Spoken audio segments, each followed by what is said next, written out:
I'm at the top of the tram at Jackson Hole Mountain Resort, and there's Jackson Hole. My house is way down right there. Town of Jackson, tucked in behind there. Snake River all the way through here. And there's the base, that's where I came from.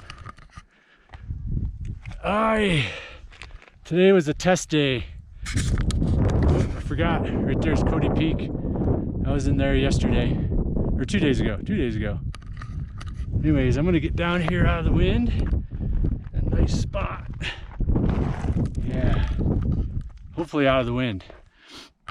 All right, so I ran to the base, from the base to the tram today, 4,000 feet of climbing, and I did a 4-mile time trial from the brace to the gondola. Wanted to gauge my fitness, and that's what we're going to talk about today, how to gauge your fitness.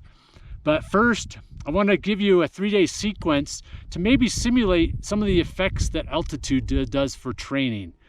2 days ago, I rode the gondola up to 8,000 feet, and from the gondola, I ran up here around underneath Cody Peak and down all through there and did a loop back to the gondola.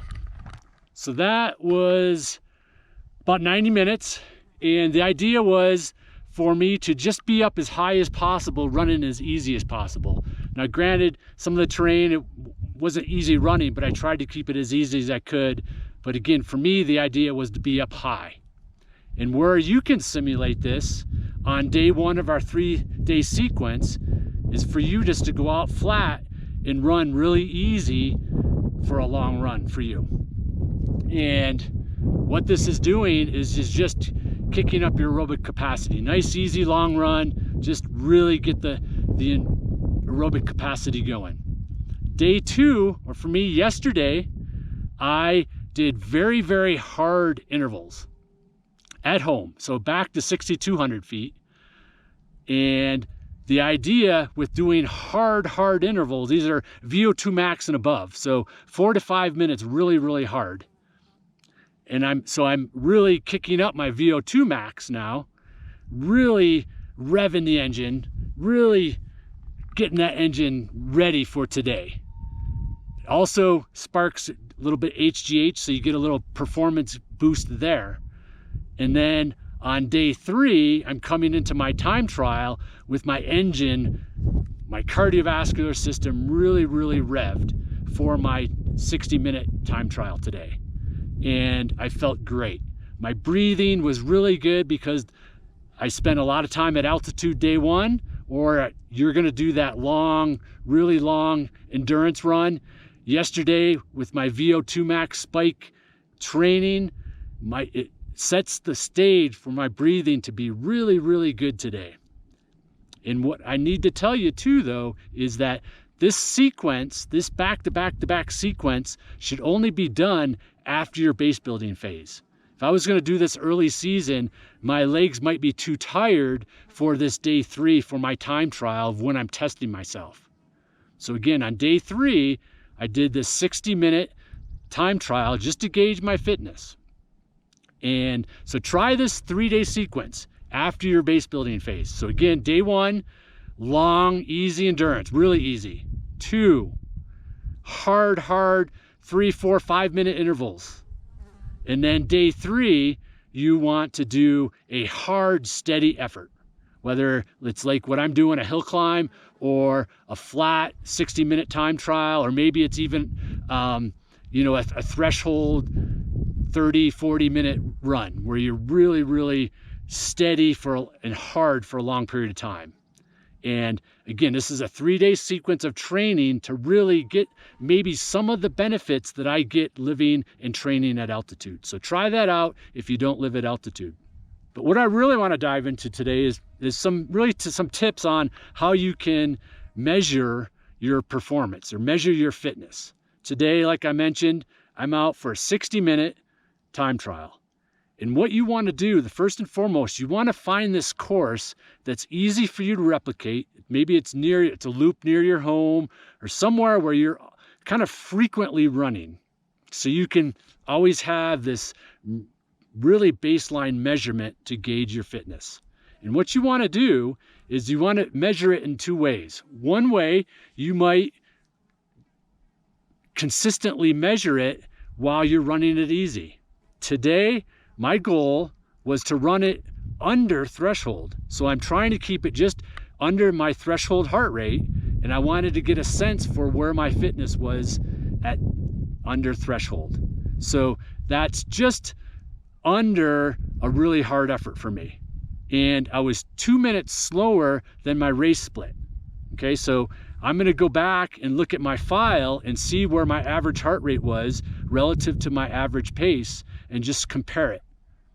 Okay, so the first way you can always gauge your fitness is on this loop or this out and back that you're always running, consistently measure how your progression or how your speed is improving at an easy aerobic effort. And then secondly, every so often, do that same loop or that same course at a hard effort and to gauge your performance there. So you're getting an aerobic comparison of maybe something that you monitor weekly, and then every 3 to 6 weeks, you're doing something maybe a threshold or above to really gauge that. You don't want to do that too frequently because that's kind of taxing on the mind to get up for that type of effort. But that's how you can gauge your fitness throughout the season and know that you're progressing. If you find yourself starting to slow or plateau, ask yourself, have I gotten enough rest lately? Maybe you need to rest a little bit more. Maybe you need to add more intervals. It's a way for you to gauge how your fitness is going on a consistent basis. Now, for my athletes, year round, I'm always testing them at the track for a 1 mile and a 20-minute time trial. So that's something that we do throughout the year to really, really gauge their improvement, their performance, and how I formulate their heart rate training zone, their speed training zones. But these are another ways that we can consistently monitor our progress. Okay, and one mistake you don't want to do is when you're measuring or gauging your fitness on that easy run, you don't want to start running that harder. Keep it at the same heart rate and the same easy effort so you can see your speed improve. And that's what you want to look for, is that through time, your effort remains the same, but your speed is improved.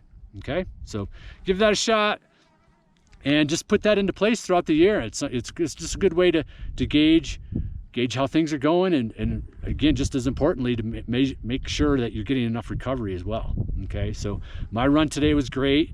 I really kind of was really pleasantly surprised that everything I've put into place with harder intervals this year. This is, you know, if you followed along, I've instituted my phase 4 or year 4 intervals, and it's really starting to take hold. And I had a nice, easy, steady effort, and I was only 2 minutes off my race split time of 2 years ago. So it's really encouraging. And what this does is it gets you motivated. It makes you want to do more, makes you want to train more, and it really gets you motivated to keep finding ways to improve. So get that course on your own and make it your friend. So, all right, I'm headed down, but hey, I gotta show you something. You're not gonna believe this. So we're up here, and like I said, right up there is the top of the tram. And so what skiers do is they ride to the top of the tram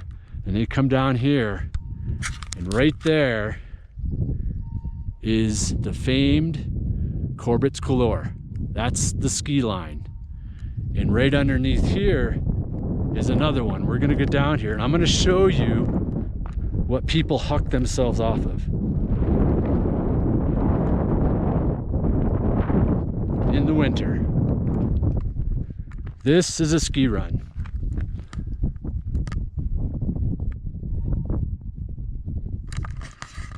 Pretty crazy, huh? So let's go over, check out Corbett's Couloir.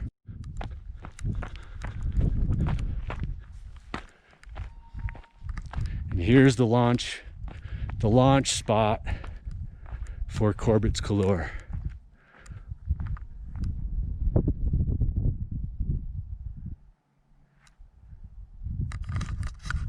Crazy, huh? I'm gonna go down. Once we get down here, I'm gonna point the camera back up here and you can see what this ski run looks like from down below. So let's go. All right. There's Corbett's Galore, right where I was standing. That's the ski run there. The first one I showed you is tucked right in there. That's their chute right through here. And they come out right in through here on all top of all that rock. Pretty crazy. That's Jackson Hole.